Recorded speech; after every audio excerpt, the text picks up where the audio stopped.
J-Blog, July 26, 2009. I've entitled this blog Last Bear Standing, because no matter what I see in the market right now, I just continue feeling bearish. Don't know, I'm looking at these last 2 weeks of run up, and there's nothing I want to buy. In fact, I have this urge to sell more stuff short, which is flying directly in the face of the market. I can see that, I know that.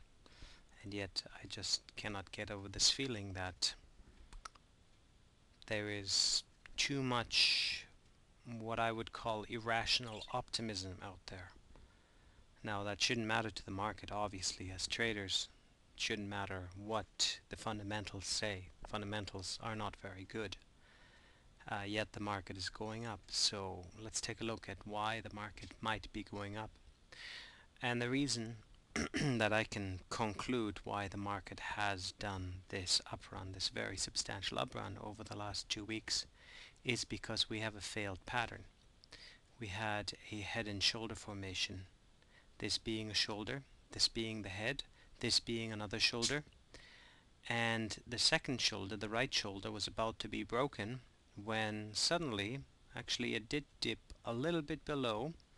A few of the long positions were triggered, and the market suddenly reversed and went the other way. It just could not break through this level of support. So then what would happen is there's a whole bunch of people who had been expecting this to happen. Let me zoom in a little even further here, 3-month chart, who had been assuming this would happen, and it was actually all over the news, all over the more financial news, that is. I read about it in the Wall Street Journal, as well as in the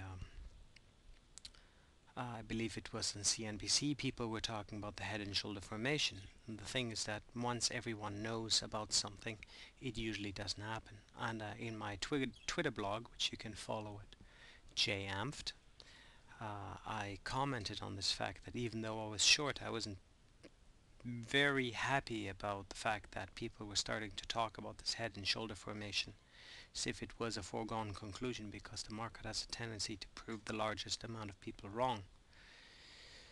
So, seeing that everybody was aware of this pattern, it unfortunately failed. So there's a whole bunch of people that took out short positions just about here. And as soon as this happened, they were underwater. So they covered the shorts, which drove, covering shorts means buying a stock. So that drove the market further up, and that would drive more shorts out of the market, and it once again drove the market up until the shorts had sold out, and then the momentum traders jumped on board and said, hey, we have the right shoulder here has been violated, and then of course the head has been violated. So momentum traders started jumping onto this and said, hey, this is a rally, this is going, I like this, I'm going to buy more of it. The Dennis Gartmans of the world would take such a trade. It is a very interesting pattern, and I am somewhat sorry that I missed it, but I am still stuck in this bear paradigm right now, because I do look at myself and I'm thinking, even though the market is going up, this doesn't make any sense whatsoever. So for the time being, I'm going to be a little bit stubborn. I have my short positions are very small. I can hold them for a very long time, and I'm going to be a little bit stubborn. Of course, I have long positions to counter those short positions, so I'm pretty well hedged. I make money on both sides of the market,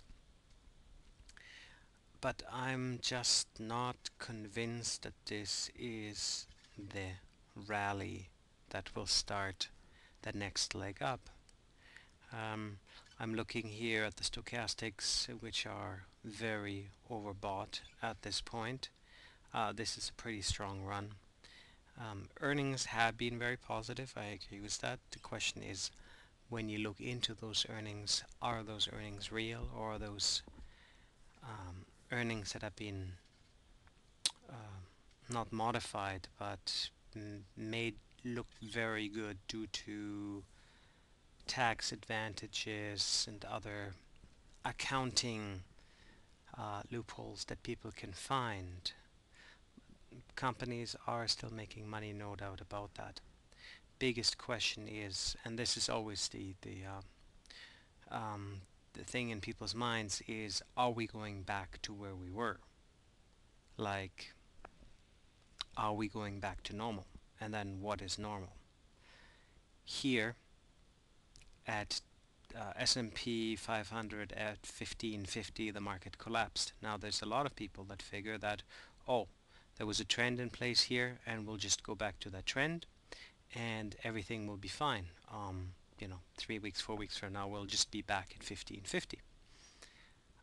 There's a lot of things that drove the market this high. There was a carry trade, was Japan. There was hedge funds that could hedge because of Lehman, because of Goldman, and because of other investment houses that could borrow enormous amounts of money because of the 1 to 30 leverage that those investment banks received to lend out. That has gone away. The carry trade has gone away. Interest rates in Japan could actually one day go up a little bit further, which would eliminate all hope of the carry trade. And with the US dollar being at, with the US interest rates being at 0.5%, there is no chance that carry trade will re-establish itself. We have still to make our way through the actual real estate problems. 1 out of 8 households in the United States are still in serious financial difficulties. That has to be worked through. Prime mortgages can fail. Just because a mortgage is a prime doesn't mean it's safe. If somebody got a mortgage as a prime mortgage and then loses their job, well, it's no longer prime. Even though on the books of the banks it still shows as prime. Many more people will lose their jobs as companies cut back on workers. These are realities, and these are things that I am looking at this monumental run-up here over the last 4 months, and I'm saying this is simply not justified. This might have not been justified neither, but I just don't feel particularly bullish, so I continue being bearish. Now let's look at some of the trades that I've been doing lately. One of them is Apple. I went short Apple at 155, 150, actually 158. I went short Apple at 158, so that's currently just basically where I went short. It hasn't much changed.